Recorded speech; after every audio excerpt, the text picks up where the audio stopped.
अशोक खऱ्यातला ज्यांनी पॅकिंग दिलं त्या लोकांवरती काही कारवाई होताना अद्याप का दिसत नाही का? हे सगळं काही चालू असताना रुपाली चाकरकरांच्या बहिणीला मात्र एक नोटीस आलेली आहे तिचा आर्थिक गैरव्यवहाराच्या संदर्भात. खरा त्याला पकडल्यानंतर त्याच्या नोकरांनी सीसीटीव्ही लावले, त्याच्या त्या ऑफिसमध्ये आश्रमात जे काही त्याचे एस्टॅब्लिशमेंट आहेत तिथे त्यातनं काही व्हिडिओ क्लिप्स 58 त्याच्या इथल्याच होत्या आणि इतर लोकांचे म्हणून 200-250 आहेत असं म्हणतात. नाशिकमध्येच आणखी एक नवीन विषय समोर आलेला आहे, तो कॉर्पोरेट जगतामधला धर्मांतरणाच्या नावाखाली काही सेक्स स्कॅन्डल समोर आलेला आहे. महिला पुढे येत नाही तक्रार द्यायला, कारण आपल्या व्यवस्थेमध्ये एकूण त्या सगळ्या संविधानाच्या प्रोव्हिजन्समध्ये तक्रार केल्यानंतर त्या महिलेची बदनामी होते. ऑपरेशन टायगर नावाची संकल्पना गेले काही दिवस, गेले काही महिने सातत्यानं सुरू आहे. तोडफोड करून, लोकांच्या पाठीत खंजीर खुपसून, आपल्या जवळच्या लोकांना दुखावून आणि समाज मनामध्ये आपली प्रतिमा हे फक्त धनाच्या बलाच्या ईडीच्या साह्याने सगळे पक्ष फोडत सुटलेत, ही होऊ नये असा पवित्रा आत्ता भाजपचा दिसतोय. म्हणून आता भारतीय जनता पक्षच त्याला ग्रीन सिग्नल देत नाही. अपील केलं, सुप्रिया सुळांनी केलं, रोहित पवार भेटायला गेले सपकाळांना, आणि हा राजकीय श्रेयाची लढाई आहे. दुसरीकडं या सगळ्या माघारीमध्ये उमेदवारी लढवण्यामध्ये काँग्रेसच्याकडनं या सगळ्यात राजकारण आहे आणि या प्रत्येकाचे स्वार्थ आहेत.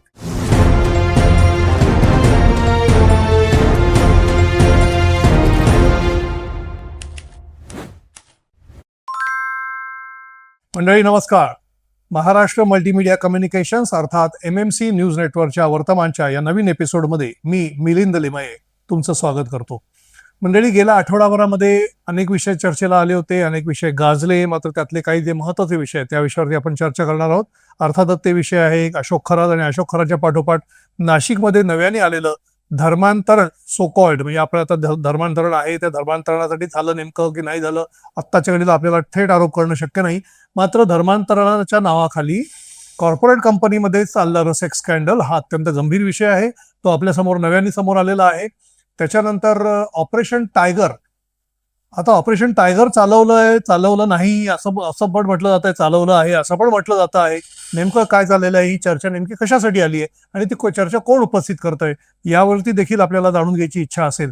आणि सगळ्यात शेवटचा महत्वाचा मुद्दा म्हणजे पोटनिवडणुका ज्या होऊ घातलेल्या आहेत, एक राहुरी मतदारसंघातली आणि दुसरी महत्वाची आहे ती बारामती मतदारसंघातली. या सगळ्या विषयावरती जे मुद्दे समोर आलेले आहेत या सगळ्या मुद्द्यांवरती आपण चर्चा करणार आहोत. आणि अर्थातच त्यासाठी नेहमीप्रमाणे माझ्यासोबत आहेत वरिष्ठ पत्रकार शैलेंद्र परांजपे. शैलेंद्र नमस्कार. नमस्कार. शैलेंद्र, सुरुवात करूया आपण अशोक खरातच्या विषयाकडून. अशोक खरातचा विषय ताजा आहे. त्याला 2 वेळा पोलीस कोठडी झालेली आहे, पुन्हा त्याला न्यायालयीन कोठडीमध्ये पाठवण्यात आलेलं आहे. मात्र जितके गुन्हे दाखल झालेले तितक्या प्रत्येक गुन्ह्यामध्ये त्याला पोलीस कोठडीमध्ये घेतलं जाणार आहे आणि त्याच्यानंतर तो पुन्हा एकदा जेलमध्ये जाणार आहे. हे जरी खरं असलं तरी सुद्धा त्याची पत्नी अद्याप फरार आहे आणि त्याचा मुलगाही अद्याप फरार आहे. या सगळ्या विषय होत असताना अशोक खरात चा जो संबंध आहे, म्हणजे पुन्हा विषय कुठे येतोय की अशोक खरातला ज्यांनी पॅकिंग दिलं त्या लोकांवरती काही कारवाई होताना अद्याप का दिसत नाही. कारण त्या गोष्टीला भरपूर दिवस, जवळपास महिना होत आला आणि महिनाभरानंतर देखील त्याला मदत करणारे लोक चौकशीच्या फेऱ्यामध्ये येत नाहीत. हा गंभीर विषय आहे. दुसरा विषय, त्याची मुलं जी आर्थिक गुन्ह्यामध्ये, मुलगा आहे किंवा बायको आहे, हे आर्थिक गुन्ह्यामध्ये फरार आहेत. त्यांनी जामिनासाठी अर्ज दाखल केलेला आहे. हे सगळं काही चालू असताना रुपाली चाकरकरांच्या बहिणीला मात्र एक नोटीस आलेली आहे तिचा आर्थिक गैरव्यवहाराच्या संदर्भामध्ये. हा सगळा विषय नेमका काय दर्शवतो? कारण शेवटी हे सगळे हाय हँडेड आहेत, वरिष्ठ लोक आहेत, कुठेतरी त्यांचा एक दबदबा आहे म्हणून त्यांची चौकशी होत नाहीये असाच सर्वसामान्यांचा समज आहे. आपल्याला हे लक्षात घ्यायला पाहिजे की खरात प्रकरण जे बाहेर आलं ते विधानसभेचं अधिवेशन संपता बाहेर आलं. आता बाहेर आलं म्हणजे काय, जसं आपण यापूर्वी पण चर्चा केली आहे की तथाकथित कॅप्टन किंवा भोंदू बाबा अशोक खरात हे जे आहे, या गृहस्थाचे सगळे कारनामे जे आहे अतिशय नीच स्वरूपाची कृत्य आहेत. जे काही व्हिडिओ आणि याच्यातनं आले, जे काही FIR झाले, हे सगळे साधारणपणे 30 वर्ष म्हणजे 98 सालापासून चालू आहे. 28 ते 30 वर्ष चालू आहे. मध्ये एका वृत्तपत्राने सिरीज केली 10 भागाची, मग तो गायब झाला, परत आला माणूस. हे सगळं चालू आहे. मग आता जी कारवाई झाली ती ट्रॅप लावून त्याच्यानंतर ते परदेशात तो पळून जाणार नाही याची काळजी घेत वगैरे असं सांगितलं गेलं. मुख्यमंत्र्यांनी त्याची विधानसभेच्या पटलावर माहिती दिली. तसं जर असेल आणि जर त्याच्यात राजकीय कंगोरेही खूप आहेत, जर आत्ताच्या विद्यमान मुख्यमंत्र्यांनी गृहमंत्री या नात्याने हे सगळं प्रकरण अतिशय प्लॅन करून कारवाई केली असेल तर अर्थातच त्यांच्या पक्षाला त्याचं नुकसान नसणार आहे. प्रायमा फॅसी किंवा सकृतदर्शनी मानायला हरकत नाही. जर त्यांच्या पक्षातले कोणी त्याच्याशी संबंधित असतील तर त्यांनाही शिक्षा होईल आणि ते सगळं बघूनच ती कारवाई केली जाते असं मला वाटतं. दुसरं असं की खरा त्याला पकडल्यानंतर त्याच्या नोकरांनी सीसीटीव्ही लावले, त्याच्या त्या ऑफिसमध्ये आश्रमात जे काही त्याचे एस्टॅब्लिशमेंट आहेत तिथे, त्यातनं काही व्हिडिओ क्लिप्स 58 त्याच्या इथल्याच होत्या आणि इतर लोकांचे म्हणून 200-250 आहेत असं म्हणतात. त्यातनं काही समाज माध्यमात आल्या, त्यातनं काही डिलीट केल्या गेल्या. आता ह्याची जी SIT आहे म्हणजे स्पेशल इन्व्हेस्टिगेटिंग टीम आहे, त्याच्या प्रमुख आहेत त्या अधिकारी आहेत तेजस्वी सातपुते. होते. त्यांनी एक पत्रकारांना परवा ब्रीफ करताना सांगितलं, ज्या शंका कुशंका उपस्थित केल्या जातात माध्यमांमधनं, विरोधी पक्षांकडनं, त्याला उत्तर देताना सरकार काही बोलण्यापेक्षा तेजस्वी सातपुते यांनी तपास अधिकारी या नात्याने स्पष्ट केलं की कोणाचाही संबंध असला याच्यात तरी सुद्धा तसं काही आम्ही तपासाल त्याला काही वगळायचं कारण नाही, सोडणार नाही. त्यामुळे ज्या ज्या व्यक्तीची नावं घेतली जात आहेत राजकीय, आणि मग त्याच्यानंतर आत्ता काल परवा तुम्ही म्हणलात तसं चाकणकर यांच्या बहिणीला नोटीस गेली, कारण त्या 2-3 दिवसांमध्ये 2.5-3 कोटीचे का 4 कोटीचे व्यवहार झाले, त्यांच्या खात्यात ट्रान्सफर झाले पैसे. त्यांना नोटीस पाठवली आणि मग त्यांना विचारणा केली जाईल की हे पैसे कुठनं आले, काय संबंध आहे तुमचा, मग ते पतसंस्थेचा कारभार आहे. रोहित पवारांनी आरोप केलाय की अजित पवार यांचा जो एअर क्रॅश झाला त्याच 2-3 दिवसात अनेक उलाढाली पैशाच्या झाल्यात. तर रोहित पवार आरोप करतात याचा अर्थ पोलिसांना याची माहिती असणार, त्याचा तपास चालू असणार. तर ते जे आपण ज्याला सर्कमस्टन्शियल एव्हिडन्स किंवा परिस्थितीजन्य पुरावे म्हणतो, ते ज्या ज्या व्यक्तींच्या विरुद्ध असतील त्यांची चौकशी चालू असेल. काही बातम्या माध्यमातून येतात, काही येत नाहीत, अशी परिस्थिती आहे. त्यामुळे अनेक लोकांची चौकशी चालू असेल. पोलीस देखील अनेक वेळेला ही काळजी घेताना दिसतात की काही गोष्टी मीडियाला ते सांगतात, काही गोष्टी सांगत नाहीत, कारण त्या तपासावर परिणाम होऊ शकतो विपरीत म्हणून. आणि ते पोलिसांच्या सोयीचं असतं तेच सांगतात, म्हणजे त्यात काही फार वावगळ्या अशातला भाग नाही. म्हणून याच्यामध्ये एक्स व्यक्तीच्या विरुद्ध होतीये का, वाय व्यक्तीच्या विरुद्ध होत नाहीये का, अशा शंका कुशंका आत्ता काढणं योग्य नाही. त्याच्यात आपल्याकडे काही पुरावे असले तर राजकीय लोक त्यांच्या सोयीने ते बाहेर काढतात. आपल्याला काही पुरावे मिळायची शक्यता नाही, आपण जाऊन इन्व्हेस्टिगेशन करत नाहीये. पण आता आपण असं मानायला हवं की जो काही SITचा तपास चाललाय तो चालू आहे. आता तो योग्य दिशेने का चुकीच्या दिशेने हे राजकीय याच्यावर ठरेल किंवा नंतर आपल्याला बोलता येईल. पण आता तपास चालू आहे आणि तपासामध्ये सुरुवातीला असं वाटत होतं की एकटे तो भोंदू बाबा काही करतो का खराब, मग त्याचे अकम्प्लिसेस म्हणजे त्याचे त्या गुन्ह्यातले सहकारी किंवा सामील असलेले लोक, त्याचे प्रत्यक्ष सामील असलेले, अप्रत्यक्ष सामील असलेले, तुम्ही जसं उल्लेख केला त्याची पत्नी, त्याची मुलं, हे ऑब्व्हियसली बेनिफिशरी आहेतच थेट. आता त्यांचा गुन्ह्यात सहभाग आहे का, कारण त्यातनं मिळालेल्या पैशांमध्ये त्यांचा सहभाग आहे. कारण एक जमिनीत 4 एकर जमीन, 50 कोटीची त्यांच्या बायकोच्या नावाने वगैरे अशा बऱ्याच गोष्टी आहेत त्याच्यामध्ये इन्व्हॉल्ड, एकच गोष्ट नाही. त्यामुळे गुंतागुंतीची केस आहे. त्यामुळे जितकी वर्ष हे चालू आहे तसं तपासाला पण काहीचा अवधी लागेल. त्यामुळे ज्या ज्या व्यक्तींची नावं असतील ती आणि ज्या व्यक्तींचा थेट संबंध असेल ते, जसं गृहमंत्री फडणवीसांनी विधानसभेतही हे स्पष्ट केल्यानंतरही एकदा मला वाटतं बोलताना बोललेत की ज्यांच्या विरुद्ध पुरावे असतील त्यांच्या विरुद्ध कारवाई केली जाईल, ते कोणी का असेना. आणि जर आपण राजकारण पाहिलं तर राजकारणाच्या दृष्टीने आता रुपाली चाकणकर ह्या त्यांच्या ट्रस्टवर आहेत, त्या खराच्या ट्रस्टवर, आणि त्या महिला आयोगाच्या अध्यक्ष होत्या, त्यांचा राजीनामा झाला, त्यावर NCP बॅकफुटवर गेली. एकनाथ शिंदे यांचं आपल्याला माहिती आहे की आनंद दिघेंचे ते शिष्य आहेत आणि ते देखील हे सगळं बाबा बुवा अशा यांच्या मागे त्यांचं ते दिसतं बऱ्याचदा, आणि आहे म्हणजे ते भगवी शाल घालूनच त्या ठिकाणी काही प्रार्थना अर्चना करताना दिसतात खऱ्यांच्या इथे. तर त्यामुळे तेही थोडे बॅकफुटवर गेल्यासारखे वाटले. म्हणून हे भारतीय जनता पक्षाची मूव आहे का, हा एक भाग राजकीय दृष्ट्या. आणि गुन्ह्याचा जिथपर्यंत विषय आहे तिथपर्यंत SIT महिला अधिकाऱ्याच्या नेतृत्वाखाली असल्यामुळे कोणी फार शंका घेणार नाही की त्यात काही ते मुद्दाम करतायत का. आणि महिलांच्या ज्या क्लिप आल्या ती बदनामीच आहे ना, कुठल्याही महिलेचं नाव पण गुन्ह्यात आपण देत नाही अत्याचार झालेला, तसं त्यांच्या व्हिडिओ क्लिप्स उडवणं हे अतिशय वाईट आहे. त्यामुळे त्या लिंक्स उडवणं हे पण सातपुतेंनी माहिती दिली आहे. तर तपास जसजसा होईल तसतसं आपण याच्यावर आत्ता तरी विश्वास ठेवायला हवा की कुणीही इन्व्हॉल्ड असलं तरी त्यांच्यावर कारवाई होईल. मग एकाला अटक केली आणि एकाला का नाही या प्रश्नाला काही अर्थ नाही, कारण अटक करण्याजोगे पुरावे असतील तर अटक होईल, गुन्हा दाखल सारखे असेल तर गुन्हे दाखल होतील, इंट्रॉगेशन करायचं तर इंट्रॉगेशन होईल.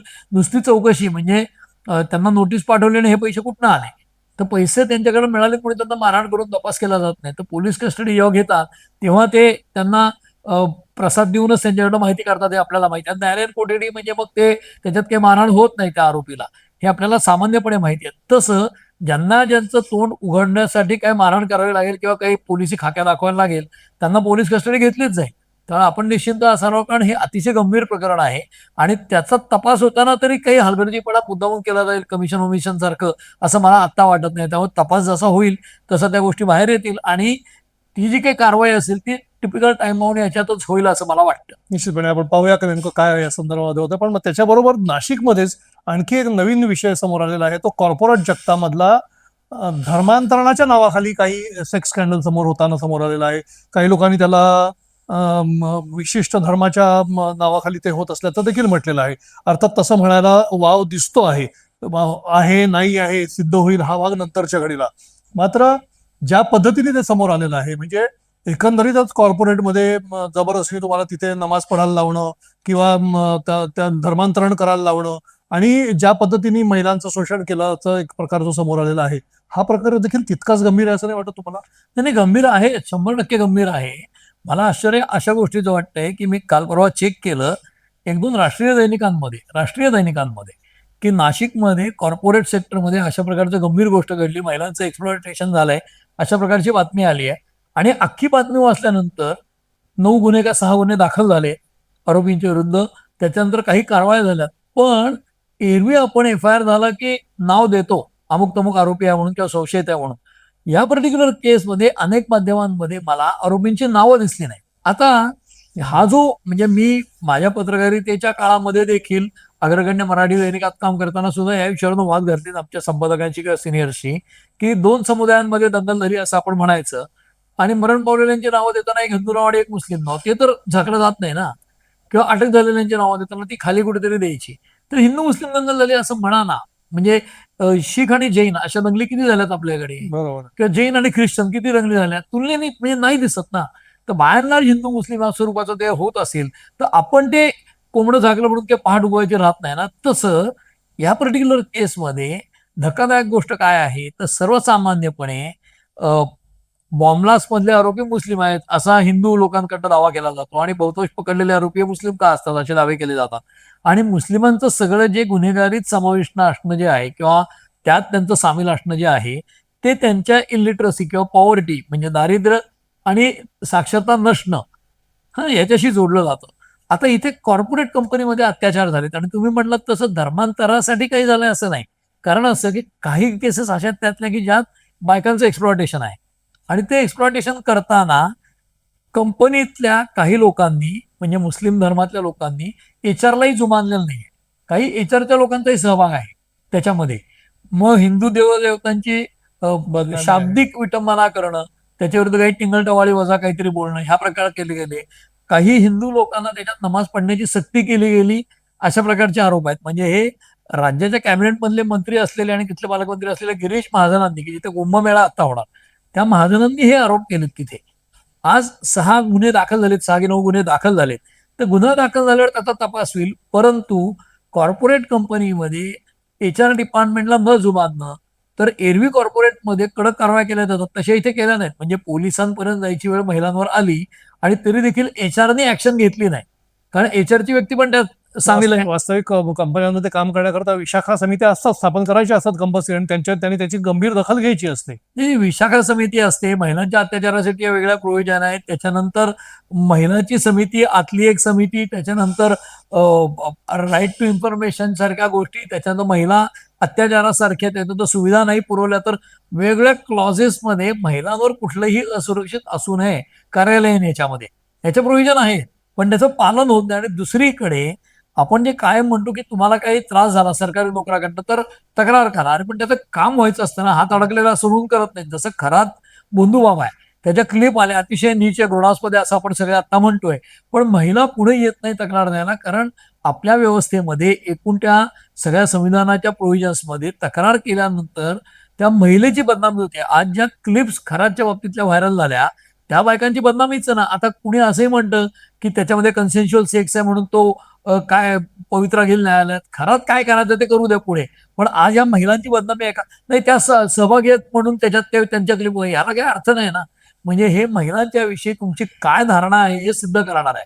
म्हणून कॉर्पोरेट मधल्या महिलांना ज्या हिंदू महिला त्यांना नमाज पडायला लागला असेल तर तो अतिशय गंभीर गुन्हा आहे.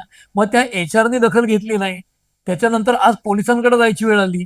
हे जे सगळे आरोप आहेत हे सगळे गुन्हे त्याचा तपास अतिशय वरिष्ठ पातळीवर झाला पाहिजे आणि त्यातल्या दोषींना अतिशय कडक कारवाई केली पाहिजे आणि ती फास्ट ट्रॅक न्यायालयात केली पाहिजे. म्हणजे हे प्रकरण झालं आणि शांत गतीने त्याचा तपास झाला, 2 वर्षांनी निवडणुकीच्या आधी त्याचा निकाल लागला, तर हे काही योग्य नाही आहे. हा अतिशय फास्ट ट्रॅक लेव्हलला ह्याचे खटल्याचे निकाल लागले पाहिजेत आणि अतिशय कडक कारवाई या गुन्ह्यातल्या लोकांना झाली पाहिजे, असं माझं म्हणणं आहे. निश्चितपणे खरातमध्ये आणि खरात प्रकरणामध्ये आणि या प्रकरणामध्ये नेमकं दोन्ही फास्ट ट्रॅकवरच केलं पाहिजे. जशा गोष्टी पुढे जातील त्याच्यावरती आपल्याला पुन्हा चर्चा कदाचित करावी लागू शकते. आपण थोडंसं पुढे सरकूया ते राजकीय विषयांकडे. राजकीय विषयाकडे येत असताना ऑपरेशन टायगर नावाची संकल्पना गेले काही दिवस, गेले काही महिने सातत्यानं सुरू आहे. मात्र यावेळेला थोडासा बदल त्याच्यामध्ये असा आहे की यावेळेला पहिल्यांदा स्वतः एकनाथ शिंदेनी खुलासा केलाय की अशा पद्धतीची कोणती बैठकच झाली नाही, अशा पद्धतीचं कोणतं ऑपरेशन टायगर राबवलंच जात नाहीये. तर हे मग ऑपरेशन टायगर ही संकल्पना खुलासा करण्याची गरज का आली? उद्धव ठाकरेंकडून काय फारसं त्याच्या संदर्भामध्ये काही रिॲक्शन आलेली नव्हती, संजय राऊत जरी देत असले तरी सुद्धा. मात्र मग हे सगळं चालू असताना एकनाथ शिंदेने अचानकपणे असा स्टँड घेऊन सांगावं की बाबा असं काही चाललेलं नाही, तिकडे अरविंद सावंतांनी लिहून द्यावं की बाबा माझ्या आईच्या दुधाची प्रतारणा केल्यासारखं आहे वगैरे वगैरे. म्हणजे आगाची जे घडलेच नाही त्या विषयावरती इतका गदारोळ आणि गोंधळ कशासाठी मग? हे बघा, हे जे ऑपरेशन टायगर ही जी संकल्पना आहे ती काय आहे, तर आपल्याला माहिती आहे की विधानसभा निवडणुकीच्या वेळी जेव्हा फडणवीसांनी शिवसेना फोडली आणि म्हणजे फडणवीसांनी फोडली असं मुद्दाम म्हणतो मी, त्याचं कारण असं की त्यांनी ते कबूलच केलेलं आहे. भारतीय जनता पक्षाचा सहभाग त्यावेळेला नाही वाटला तरी होता, हे उघड आहे. दोन्ही पक्ष नंतर त्यांच्या नेत्यांनी कबूलच केलं ना, म्हणत ना की म्हणजे आहे नाही माहित नाही, पण माझं ते मत ठाम आहे की राष्ट्रवादी असेल किंवा शिवसेना असेल, दोन्ही पक्ष फोडले हे भारतीय जनता पक्षाने पूर्णपणे मदत करूनच फोडलेले आहेत. त्यांचा रोल महत्वाचा आहे त्याच्यात. आणि इलेक्शनच्या वेळेला निवडणुकीचं चिन्ह जे शिवसेनेचा वाघ हे जे असतं ना, म्हणजे चिन्ह त्यांचं आता मशाल आहे किंवा आधीचं काय धनुष्यबाण आहे, परंतु चिन्हापेक्षाही शिवसेनेचा वाघ, ही जी वाघाची डरकाळी हे जे आहे ना, ती दहशत मुंबईत जी होती शिवसेनेची ती आता राहिली नाही. म्हणजे छगन भुजबळ जेव्हा मुंबईतनं पक्ष सोडून गेले शरद पवारांकडे त्यावेळेच्या काँग्रेसमध्ये 91 मध्ये, त्यावेळेला भुजबळांच्या घरावर हल्ला केला होता संतप्त शिवसैनिकांनी. त्यांना जाळलं होतं टॉयलेटमध्ये त्यांना लपावं लागलं होतं जीव वाचवण्यासाठी. सरकारी निवासस्थान जाळलं होतं भुजबळांच्या सारख्या नेत्याला. आणि भुजबळांच्या तुलनेत एकनाथ शिंदे काही तितके फायटर शिवसैनिक नाहीत. म्हणजे भुजबळ फारच जाल शिवसैनिक होते. आणि एकनाथ शिंदेंनी पक्ष फोडल्यानंतर त्यांनी शिवसेनेच्या चौकात सभा घेऊन दाखवली. अशी शिवसेनेची दहशत कमी झाली त्या वाघाच्या डरकाळीची. म्हणून 19ला ज्या वेळेला शिवसेना फोडली आणि शिवसेनेला आता मुंबईत हरवलंय, तेव्हा वाघाला त्यांनी मवाळ करून टाकले की काय फडणवीसांनी किंवा एकूण भारतीय जनता पक्षाने. म्हणून शिवसेनेचे जे वाघ आहेत तथाकथित कागदी वाघ, की जे खिशात राजीनामा घेऊन फिरायचे 14 ते 19 मध्ये, ती तशी उपमा दिली जाते, तसं त्याचं रूपक वापरलं जातं, म्हणून ते वाघ. तर आता हे शिवसेनेचं झालं असं की घटना बदलणार, संविधान बदलणार हे नॅरेटिव्ह लोकसभेच्या वेळेला अतिशय प्रभावीपणे चालवलं गेल्यामुळे राज्यामध्ये महायुती ही दारुण पराभव झाला आणि महाविकास आघाडी जिंकली लोकसभेच्या पातळीवर. आणि त्याच्यामध्ये उद्धव ठाकरेंच्या शिवसेनेचे 9 खासदार आले, एकनाथ शिंदेचे 7 आले आणि भाजपचे 9 आले. म्हणजे शिवसेना, उद्धव ठाकरे आणि भाजप हे 9 लोकसभा खासदार असलेले पक्ष आहेत आणि 7 एकनाथ शिंदेचे. गेले वर्ष, दीड वर्ष म्हणजे एकनाथ शिंदे इकडे आल्यापासून ही चर्चा चालू झाली आणि विधानसभेचा विजय मिळवल्यापासून, म्हणजे आता गेले वर्ष, सव्वा वर्ष, की उद्धव ठाकरेंचा पक्ष फुटेल आणि त्यातले काही लोक इकडे येतील खासदार एकनाथ शिंदेकडे, आणि राष्ट्रवादी किंवा आमदार देखील. राष्ट्रवादी सुद्धा फुटेल आणि त्यातल्या काही लोकांना मंत्री व्हायचंय, जयंत पाटील असतील, अनेकांना. अशी चर्चा गेले वर्ष, दीड वर्ष चालूच आहे राज्यात. ती काही नव्याने होत नाहीये. मग त्याच्यामध्ये शिवसेनेच्या बाबतीत शिवसेनेचे खासदार फुटून एकनाथ शिंदेकडे येतील अशी जी चर्चा आहे, त्याच्यात मग काही वाघ, ते वाघ इकडे येणार अशी चर्चा सुरू आली. म्हणजे ते उद्धव ठाकरेंकडे त्यांना वाघ म्हणत नाहीत, त्यांना माणसाळवलोय म्हणतात. आणि एकनाथ शिंदेकडे आले की त्यांना वाघ म्हणतात, की हा बायसच आहे माध्यमांचा. कारण काय, तर जे त्याच्या बाजूने असतात माध्यम सुद्धा बाय अँड लार्ज. त्यामुळे कसं आता एकनाथ शिंदे फोडतात उद्धव ठाकरेंचा पक्ष बघा असं चॅनलवालेच सांगतात, छातीवर काढून जणू काही तेच फोडणार आहेत. तर तसं उद्धव ठाकरेंच्या पक्षातले 9 खासदार आहेत आणि त्याचे 2/3 म्हणजे 2/3 फोडायचे, तर ते 6 फोडावे लागतील. आता लक्षात घ्या की एकनाथ शिंदेचे 7 खासदार आहेत, त्याला अजून 6 ऍड झाले तर ते 13 होतील. ओके. आणि त्या 6 गेल्यामुळे शिवसेनेच्या उद्धव ठाकरेंची ताकद जी आहे ती 3 खासदारांवर येईल. तर त्यांचे 3 आणि एकनाथ शिंदेचे 13. पण भाजपचे 9 असतील ना, म्हणजे भाजपचे 9 आणि एकनाथ शिंदेचे 13 झाले तर एकनाथ शिंदेची ताकद खूप वाढेल. आज राज्यामध्ये नगराध्यक्ष पदाच्या निवडणुकांमध्ये एकनाथ शिंदेंनी आपली ताकद दाखवली आणि ते 2 नंबरचे पक्ष राहिले भाजपच्या पाठोपाठ. 3 नंबरला अजित पवारांचा पक्ष राहिला. स्थानिक स्वराज्य संस्थांना त्यावेळेला सुद्धा एकनाथ शिंदेचा परफॉर्मन्स खूप चांगला आहे म्हटल्यावर त्यांना दाबण्याचे प्रयत्न होतात, त्यांचा पक्ष फोडण्याचे प्रयत्न होतात, त्यांच्या लोकांची प्रकरण येतात आणि खरंच बाबांच्यामुळे ते आता बॅकफूटवर आहे. अशा परिस्थितीत पुढची 2 वर्ष निवडणुका नाही आहेत, म्हणजे 29ला निवडणुका आहेत आणि आता 26 आपला अर्ध झालाय, तर 2.5 वर्षांनी निवडणुका असतील तर आत्ता वाईटपणा कशाला घ्या, कारण नाही तर आपला पक्ष फोडण्याची प्रक्रिया फास्ट सुरू होईल. एक हायपोथेटिकल म्हणजे राजकारणात जर तरला काही अर्थ नसतो, पण एक अगदी सहज मला या विषयावरचे वाचन करताना, चर्चा बघताना टीव्हीवरच्या सगळ्या, एक मनात आलं की उद्धव ठाकरेंचे 6 खासदार फोडले समजा एकनाथ शिंदेंनी, फक्त खासदार. आत्ता आमदार हा वेगळा विषय पुन्हा, कारण ते कमी आहेत खूप. खासदार फोडले आणि ते 6 खासदार एकनाथ शिंदेकडे आले, ठीक आहे, आणि त्यांना वेगळा गट म्हणून मान्यता मिळाली. म्हणजे लोकसभेमध्ये ते 6 खासदार एकनाथ शिंदेच्या पक्षात न येता किंवा ते पक्षात आले समजा, तरी आत्ता ते आले निवडून शिवसेनेच्या चिन्हावर, त्यांचा वेगळा गट स्थापन झाला आणि त्या अख्ख्या गटाने समजा वरती भाजपला पाठिंबा दिलाय. एनडीएला पाठिंबा दिला. तसं तसं ते 6 एकनाथ शिंदेचे 3 घेऊन इकडे येणार नाहीत कशावरनं, म्हणजे एकनाथ शिंदेचे पक्ष फुटणार नाही कशावरनं, कारण त्याचे 7 आहेत. त्या 7तले 1/3 म्हणजे 3 होतात, पण त्यांचे 3 फोडणं काय अवघड आहे का भाजपला? म्हणजे हे 6 आणि ते 3 फोडले तर मोदी फारच स्ट्रॉंग होतील. पण आता भारतीय जनता पक्षाची भूमिका अशी दिसतीये वरकरणी, म्हणजे त्यांना 100% भाजप आणायचंच असेल सगळीकडे, पण आज तरी भूमिका अशी आहे की तोडफोड करून, लोकांच्या पाठीत खंजीर खुपसून, आपल्या जवळच्या लोकांना दुखावून आणि समाज मनामध्ये आपली प्रतिमा हे फक्त धनाच्या करतात. बलाच्या ईडीच्या साह्याने सगळे पक्ष फोडत सुटलेत, ही होऊ नये असा पवित्रा आत्ता भाजपचा दिसतोय.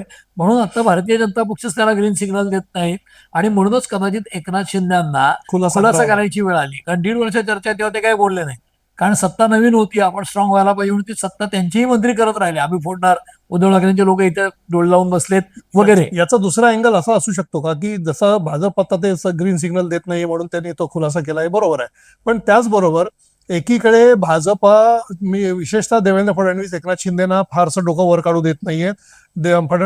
एकनाथ शिंदेना दाबण्याचा प्रयत्न सुरू आहे. त्यांची अनेक प्रकरणं बाहेर आणण्याचा प्रयत्न सुरू आहे. तो कोणाकडून चालू आहे, अर्थातच जो प्रमुख असतो साधारण त्याच्याकडे सुरू असतं. आतापर्यंतचं राजकारण हे झालं, तर ह्यातून कुठेतरी आपण आणखीन स्ट्रॉंग व्हावं आणि शिवसेनेचे आणखी खासदार फोडून आणले आणि दिल्ली मेश्वरांना दाखवावं की मी किती स्ट्रॉंग आहे, मग मला फडणवीस सारखे सारखे का दाबतात, अशा पद्धतीचा प्रयत्न एकनाथ शिंदेचा असू शकतो याच्यामध्ये. एकनाथ शिंदेचा प्रयत्न उद्धव ठाकरेंच्या कडचे खासदार आमदार आपल्याकडे यावेत हा असणारच आहे. त्याचं कारण असं की शिवसेनेची मनोवृत्ती असलेले जे खासदार किंवा आमदार आहेत टिपिकल, तर ते काही भाजपमध्ये सूट होतील असं नाही. त्यांचे एकूण कॅरेक्टर, त्यांची स्टाईल ऑफ फंक्शनिंग, म्हणजे अनिल देसाईंसारखा एखादा अपवाद की जो भाजपमध्ये सूट होऊ शकेल उद्या, तर असे लोक. बरं, अनिल देसाई किंवा संजय राऊत यांच्याविषयी कोणी निष्ठेविषयी शंका घेत नाही. आता जी आहे ते काही 6 जणांविरुद्ध आहे ती आहेत नावं, हे 3-4 नावं वगळून. त्यामुळे तसं जर असेल तर एकनाथ शिंदेचा हा प्रयत्न असणारच आहे. आमदार किंवा खासदार काळात नाव आहेत उद्धव ठाकरेंच्या, पण आत्ता ते त्या प्रकारे इमिजिएटली करतील असं वाटत नाही. त्याचं कारण असं की ज्या क्षणी ते स्ट्रॉंग होतील त्या क्षणी त्यांना खच्ची करायचा प्रयत्न राज्यातल्या भाजपच्या नेत्यांकडनं केला जातो, हा त्यांचा अनुभव आहे. दुसरीकडे त्यांना हे करून दाखवायचं तर करून दाखवायचंय. ते आत्ता खुलासा करतात तो अशासाठी की कुठलीही बैठक झाली नाही, कुणी आलं नाही. दुसरीकडे तुम्ही जसं मगाशी म्हणालात, अरविंद सावंतांनी खुलासा केला. का केला? उद्धव ठाकरेंना बैठक घ्यावी लागली. जसं आदित्य ठाकरे आणि संजय राऊत यांच्यात जे काही घमासान झालं ते कशावरनं, प्रियांका चतुर्वेदींची राज्यसभा गेली आणि शरद पवारांना तिकीट दिलं गेलं आणि आज राज्यसभेवर शरद पवार गेले आणि प्रियांका चतुर्वेदी तशाच रिकाम्या बसल्या. हे जे झालेलं आहे याच्यात संजय राऊतांनी भूमिका बजावली शरद पवारांच्या बाजूने, म्हणून शरद पवार आदित्य ठाकरे यांचा वाद चव्हाट्यावर आला. मग तो काही बंद खोलीत झाला किंवा काय, तरी तो चव्हाट्यावर आला, ही वस्तुस्थिती आहे. त्याच पद्धतीने आत्ता एकनाथ शिंदेनी जर उद्धव ठाकरेंचा पक्ष फोडला तर ते पडद्यामागे काय ते करत असतील, 100% ते करत असतील, पण ते आत्ता समोर येऊन त्यांना चालणार नाही म्हणून त्यांनी खुलासा केलाय. कारण आत्ता समोर येणं हे त्यांच्या फार हिताचं नाही. हे अमित शहाना आपलं कर्तृत्व दाखवतील, पण ते कर्तृत्व दाखवायची वेळ कुठली आहे, तर फडणवीसांना 5 वर्ष काही इथनं घालवतील भाजप असं नाही. कारण काय, तर त्यांची जी इमेज जाणून बुजून केली आहे, कॉइन केली आहे इन्फ्रामॅन, ते इन्फ्रास्ट्रक्चरची जी कामं आहेत ती खूप मोठ्या प्रमाणावर मुंबईतली आणि इतर व्हायची आहेत राज्यातली, ती होताना फडणवीस प्रमुख असले पाहिजेत. आणि आज मोदींचं सरकार स्थिर आहे, तिकडे योगी आदित्यनाथ उत्तर भारतात आहेत आणि भारतीय जनता पक्षाला एक चांगला मुख्यमंत्री महाराष्ट्रात आहे. तर टीना फॅक्टर जो असतो, देअर इज नो अल्टरनेटिव्ह, जसं मोदींना अल्टरनेटिव्ह त्यांना दिसत नाही, there is no alternative, TINA म्हणजे टीना फॅक्टर.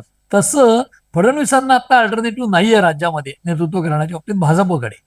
पण जेव्हा 29ची निवडणूक येईल तेव्हा ती त्यांच्या नेतृत्वाखाली लढायची. आज 130च्या वर जागा आहे.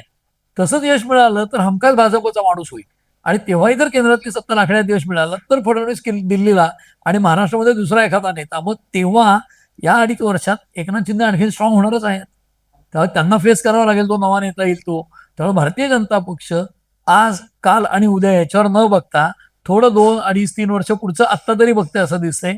आणि फडणवीसांना दिल्लीत जाताना 5 वर्षाची पूर्ण टर्म आणि आत्ताची जी टर्म आहे ही पण कदाचित ते पूर्ण करतील की काय आणि मग जातील की काय असं मला वाटतं. सो दॅट त्यांचं स्टेचर असतं ते केंद्राच्या लेवलला वाढेल आणि मग त्यांना केंद्रात सुद्धा चांगले नेते हवे आणि राज्यात एखादा चांगला नेता हवा असेल तर तो आत्ता या 2 वर्षामध्ये ते काम करून कदाचित अचानक तावडे येऊ शकतात दिल्लीतनं परत, कदाचित चंद्रकांत पाटील होऊ शकतात, बावनकुळे होऊ शकतात, मुनगंटीवार अचानक होऊ शकतात. त्यांच्याकडे नेत्यांची कमी अशातला भाग नाही. पण आज मी तिला तरी फडणवीसांना पर्याय नाही म्हणून त्यांना अजून 2-2.5 वर्ष ठेवतील 29 निवडणुकीपर्यंत.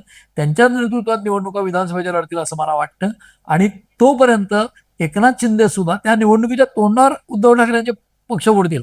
पण आत्ता फोडून इमिजिएटली त्यांना काही खूप मोठा फायदा असं मला दिसत नाही. निश्चितपणे आपण थोडंसं पुढे सरकूया, कारण बारामतीच्या निवडणूक आणि राहुरीची निवडणूक लक्षात घेतली तर राहुरीच्या निवडणुकीमध्ये जे माझा समज आहे किंवा माझं जे रिडिंग आहे त्याप्रमाणे त्यांनी कर्डिलेंच्या मुलाला आता तिकीट दिलेलं आहे, जे आता त्यांच्या निधनामुळेच ही पोटनिवडणूक लागलेली आहे.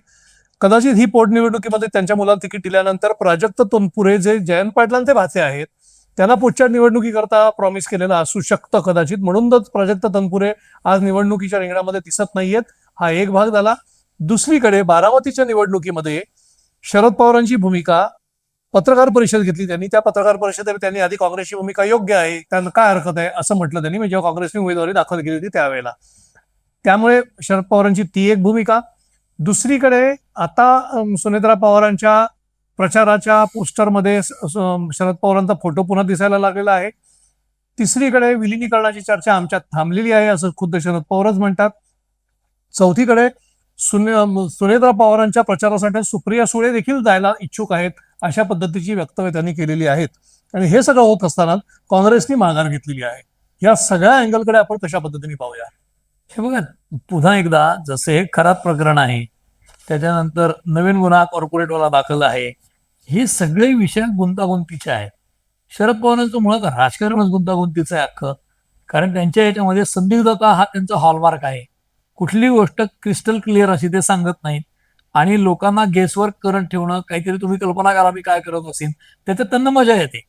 म्हणजे जसं बाळासाहेब ठाकरे बेधडकपणे बोलायचे आणि नंतर मागे यायचे नाही विधान, भले काही राजकीय मत मोजायला लागली तरी चालेल. हे काही राजकीय मुत्सद्देगिरीचं लक्षण नाही ना.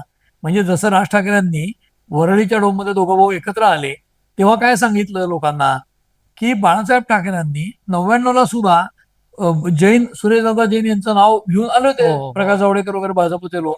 म्हणजे भारतीय जनता पक्ष शिवसेना युतीचं सरकार पुन्हा 99 मध्ये सत्तेत आलं असतं.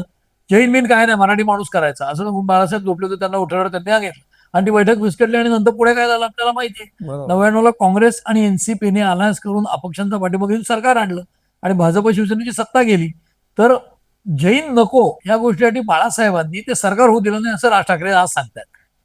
तर तसा प्रकार तो काही राजकीय शहाणपणाचं लक्षण नाही ना. तो मराठीच्या मुद्द्याला जोडू इच्छितात ते जोडू देत, पण ते काही त्यांचं राजकारण जे आहे, त्यांनी प्रतिभा पाटलांना पाठिंबा दिला, ते त्यांचं राजकारण आहे. पण त्याचा फायदा झाला का त्यांना? मराठी माणूस मुंबईतनं बाहेर चालला त्याच्यावर कुठं काय केलं त्यांनी?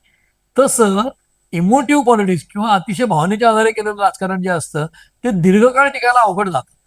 तसं आत्ता सुद्धा बारामतीमध्ये राजकारण करताना मला असं वाटतंय की शरद पवार एकीकडे त्यांचं वय झालंय, त्यांनी स्वतःच सांगितलं की मी आयुष्यात पहिल्यांदा व्हीलचेअरवर शपथ घेतली राज्यसभेची. म्हणजे यापूर्वी त्यांनी ज्या शपथ घेतल्या त्या उभं राहून घेतल्या, ते व्हीलचेअरवर आहेत, त्यांचं बोलणंही अलीकडे कळत नाही. अशा परिस्थितीत त्यांनी जे पत्रकारांना सांगितलं की काँग्रेसचा निवडणूक लढण्याचा अधिकार आहे, त्या पक्षाचा राजकीय पक्ष आहे, त्यांनी निवडणूक लढली तर तो त्यांचा प्रश्न आहे. तेव्हा त्यांनी आवाहन नाही केलं तुम्ही मागे घ्या आणि 2 दिवसांनी केलं. आता हे टायमिंग निवडायचा अधिकार त्यांना आहे. त्यांनी आज आवाहन केलं पण परवा केलं नाही. रोहित पवारांनी 2-3 ठिकाणी इंटरव्ह्यू दिले, त्यात काय सांगितलं, तुम्ही का नाही सांगत काँग्रेसला, शरद पवार का सांगत नाहीत काँग्रेसला माघार घ्या असं उमेदवाराची. तेव्हा काय म्हणाले रोहित पवार, किंवा मूळ ज्यांचं उमेदवारी म्हणजे सुनेत्रा पवार, त्यांनी प्रयत्न करावे आणि त्यांनी आम्हाला विनंती केली तर आम्ही त्यांना विनंती करू, किंवा त्यांनी आधी काय प्रयत्न केले सांगावेत मग आम्ही करू. आता दोन पक्ष वेगळे आहेत. शरद पवारांसारखंच रोहित पवार सुद्धा अतिशय संदिग्ध बोलतात.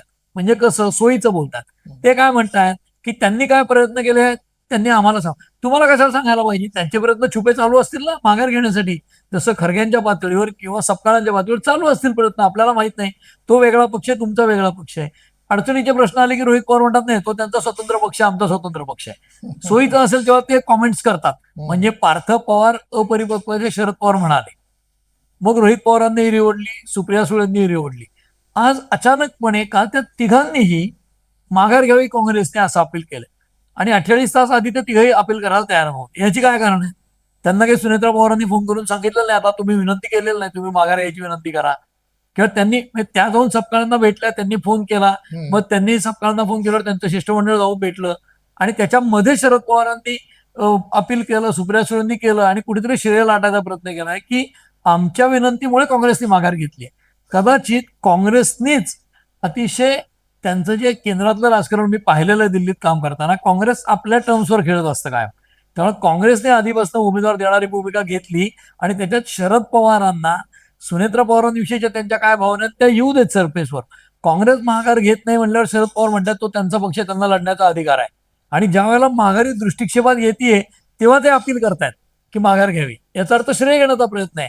आणि कदाचित काँग्रेसने शरद पवारांना अल्टिमेटम दिला असावा की तुम्ही माघार घ्यायचं जाहीर आम्हाला आवाहन केलं तर आम्ही घेऊ. तुम्ही महाविकास आघाडीचे घटक आहात, तुम्ही लढणार नाही म्हणताय म्हणून आम्ही लढतोय. दुसरीकडे काँग्रेसचा फायदा काय आहे? तिथे उमेदवारी जाहीर केल्यामुळे उद्या बारामतीमध्ये तुम्ही निवडणूक लढला नाहीत सुनेत्रा असल्यामुळे, म्हणजे अजित पवारांच्या पक्षाचा सिटिंग आमदार आहे तिथे आज, त्यावेळेला पुढच्या जागा वाटपामध्ये आम्हाला बारामती पाहिजे असं काँग्रेस प्रेस करू शकतं. कारण तुमच्यामुळे आम्ही माघार घेतली होती आणि तुम्ही लढवणार नाही म्हणला होता. जर तुम्ही सुनेत्रा पवारांच्या विरुद्ध मागच्या वेळी लढवले नाही तर आता लढवायचा काय संबंध आहे? बरोबर, असं ते आर्ग्युमेंट त्यावेळेला करू शकतात. अर्थात घोडा मैदान जवळ आहे, एकीकडे इलेक्शनचं आणि दुसरीकडे कम्युनिस्ट म्हणतात तसं will cross the bridge when we arrive at the bridge. तसं 29ची निवडणूक लांब आहे. पण काँग्रेसने आता या सगळ्या वाटेघाटी करताना स्वतःच्या बळावर धोंडा पाडून घेतला असं मला वाटत नाही. त्याच्यात हर्षवर्धन सपकाळांना वरच्या लोकांचे सिग्नल असतील म्हणूनच त्यांनी इलेक्शन लढवणार हे विधान केलं, उमेदवार दिला. तो देताना धनगर समाजाचा दिला. मग हाके जे आहेत त्यांची तिथं पंचायत होते आणि हाकेंच्यामुळे काँग्रेसची पण पंचायत होऊ शकते डिव्हिजन, वोट ऑफ डिव्हिजनमुळे. शरद पवारांची काय पंचायत होऊ शकते? जर काँग्रेसचा उमेदवार रिंगणात राहिला आणि त्याला जर खूप जास्ती मतं पडली हाताला पंजा नाही तर शरद पवारांनी आतनं मदत केली काँग्रेसला. आणि मी कुटुंब प्रमुख आहे म्हणता म्हणता ते सुनेत्रांच्या विरुद्ध हा संदेश जाऊ शकतो. आणि तेच जर काँग्रेसच्या उमेदवाराचा दारुण पराभव झाला तर त्यांनी महाविकास आघाडीचा आघाडी धर्म पाळला नाही अशी टीका होऊ शकते. त्यामुळे दोन्हीकडनं पवारांची पंचायत कदाचित होऊ शकली असती. तेही कारण असेल त्यांनी नंतर अपील करण्याचं. आणि आधी काँग्रेसात ऐकत नाही म्हणल्यावर त्यांचा अधिकार आहे. आणि जेव्हा ऐकण्याच्या कक्षेत आले तेव्हा त्यांनी श्रेय घेण्याचा प्रयत्न केला. सुनेत्रा पवारांनी फोन केला सपकाळांना, त्यांनी जे प्रकारचे प्रयत्न केले असतील. दुसरीकडे शरद पवार आणि त्यांच्या पक्षाचा हाही प्रयत्न असेल की सुनील तटकरे आणि प्रफुल्ल पटेल यांची धावपर्यंत आहे. ते काही खरग्यांना भेटल्याचं आलं नाही कुठे बातम्यात, त्यांचे फोन आल्याचं आलं नाही, संपर्क होऊ शकला नाही हे शेवटपर्यंत आलं. याचा अर्थ तटकरे प्रफुल्ल पटेल कितीही केंद्रीय पदावरचे नेते म्हटलं राष्ट्रवादी अजित पवारांच्या गटाने किंवा पक्षाने तरी त्यांची धाव उपडापर्यंत आहे. ते काही जाऊन डायरेक्ट खरग्यांनाही भेटू शकत नाहीत असं एस्टॅब्लिश झालं. दुसरीकडे रोहित पवार राहुल गांधींना भेटू शकले अजित पवारांच्या केसच्या संदर्भात, ते काल खरग्यांनाही आपल्या सपकाळांनाही भेटले जाऊन. त्यामुळे या सगळ्या गोष्टी लक्षात घेता सपकाळांनी लावून धरली होती बाजू म्हणून त्यांच्याकडनं माघार न घेता चैनीथालांना मध्ये घालण्यात आला काँग्रेसकडनं. आणि हा काँग्रेसचा नवीन खेळ नाही आहे, जुनाच खेळ आहे की प्रदेशाध्यक्षांनी पंगा घ्यायचा पवारांशी आणि वरच्या लोकांनी त्याला माघार घ्यायला लावायची. हे प्रभाराव असतील, गोविंदराव अधिक असतील, रणजित देशमुख असतील, या सक्सेसिव्ह प्रदेशाध्यक्षांना हेच टास्क असायचं की तुम्ही शरद पवारांच्या विरुद्ध वागा. तीच गोष्ट पृथ्वीराज चव्हाणांच्या माध्यमातून ते मुख्यमंत्री असताना आणि प्राईम मिनिस्टर ऑफिसमधले राज्यमंत्री असताना स्वतंत्र कारभाराचे हेच काम पृथ्वीराज चव्हाणांनी केलं होतं. शरद पवारांना खच्ची करत राहणं हे काँग्रेस कायम करत आलंय, ते आत्ताही करतायत आणि शरद पवारांना याची कल्पना आहे.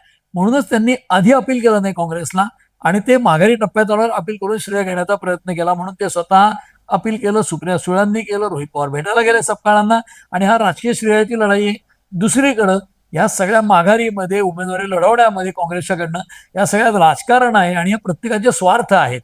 आपण प्रेक्षकांनी सुद्धा हा माणूस असं का करतो की हा पक्ष असं का करतो याच्यामध्ये त्यांचा स्वार्थ काय आहे याचा विचार केला तर थोडंसं त्यांना ते समजायला सोपं जाईल असं मला वाटतं. बरोबर आहे. थोडासा जाता आता राहुरीचा एक विषय राहिला तो प्राजक्त तनपुरेंचा. राहुरीच्या बाबतीत असं झालं की तिथे शरद पवारांच्या गटाचा उमेदवार त्यांची सीट आहे ती जागा वाटतात काँग्रेसच्या बरोबर.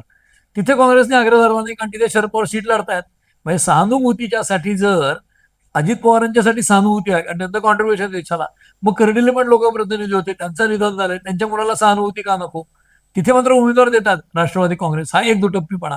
दुसरा असा की अजित पवारांचं स्टेजर तेवढं कर्डिलेंचं नाही असं त्याला म्हणता येईल. त्यांना काय हरकत नाही, कारण भाजपने उमेदवार दिले त्यापूर्वी, तेव्हा सगळे पक्ष सारखेच आहेत या बाबतीत. कर्डिलेंच्या बाबतीमध्ये प्राजक्त तनपुरे तुम्ही म्हणाल तसं जयंत पाटलांचे भाचे आहेत आणि जयंत पाटलांचीच भाजपकडे इन्क्लिनेशन असल्याची चर्चा गेल्या वर्ष दीड वर्ष चालू आहे. म्हणजे ते उत्सुक आहेत मंत्री व्हायला वगैरे, त्यांनाही ते फेटाळावं लागलंय. या तनपुरांच्या माघारीने अधिक स्पष्ट झाली असं वाटतं तुम्हाला? नाही, त्याच्यामध्ये झालं असं की तनपुरांनी जे स्पष्टीकरण दिलं उमेदवारी माघारी घ्यायचं ते फार रंजक आहे. ते काय म्हणाले, फडणवीसांचा मला फोन आला मुख्यमंत्र्यांचा आणि त्यांनी मतदारसंघातले प्रश्न सोडवण्यासाठीची हमी मला दिली. म्हणजे जो निवडून आलेला आमदार आहे कर्डिलांचा मुलगा त्याला श्रेय मिळणार नाही, पण जे उमेदवारी माघारी घेत आहे त्या प्राजक्त तनपुरांना श्रेय मिळेल असं कसं शक्य मला सांगा?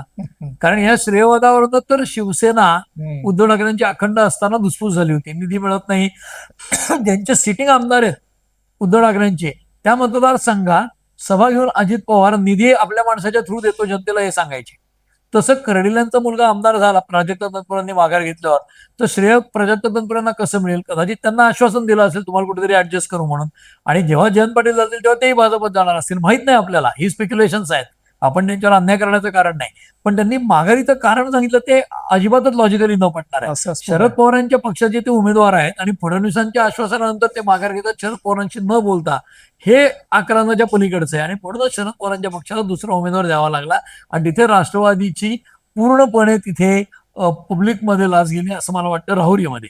आणि प्राजक्त तनपुरे त्यांचा स्वार्थ साधतील हेच दिसते. पुन्हा त्यांचा स्वार्थ काय हे विचार केला तर ते कळायला सोपं आहे. निश्चितपणे एकंदरीतच राजकारणामध्ये स्वार्थ साधण्याच्या पलीकडे काही नसतं. मग तो पक्षाचा स्वार्थ असू दे, स्वतःचा स्वार्थ असू दे, किंवा मग ज्याला आपण लोकांच्या नावाखाली लोकांच्या कामाकरता म्हणून मी माघार घेतली, किंवा मी जे काय केलं ते सगळं लोकांच्या सांगण्यावरून माझ्या कार्यकर्त्यांच्या चर्चेनंतर केलं असं म्हणणं असू दे, मात्र स्वार्थ कायम असतो. तुम्ही पाहिलं असेल अशोक खरात प्रकरणामध्ये देखील स्वार्थ आहे, त्या धर्मांतराच्या प्रकरणात देखील स्वार्थच आहे, बारामतीची निवडणूक देखील स्वार्थाच्या आधारित आहे आणि ऑपरेशन टायगर देखील स्वार्थासाठीच चाललेलं आहे. स्वार्थ प्रत्येकाचे वेगवेगळे आहेत, वेगवेगळ्या दिशेने आहेत, वेगवेगळ्या अर्थाने आहेत, मात्र स्वार्थ कायम आहे. राजकारणामध्ये स्वार्थ कायम असतो हे लक्षात घेण्याची आवश्यकता आहे. आणि हे सगळं होत असताना आम्ही आज जी काही चर्चा केली ही चर्चा तुम्हाला कशी वाटली, हा एपिसोड तुम्हाला कसा वाटला हे आम्हाला आमच्या कमेंट सेक्शनमध्ये जाऊन निश्चितपणे सांगा. आमचा व्हिडिओ अधिकाधिक लाईक आणि शेअर करा आणि आमचं चॅनल सबस्क्राईब करायला अजिबात विसरू नका. धन्यवाद.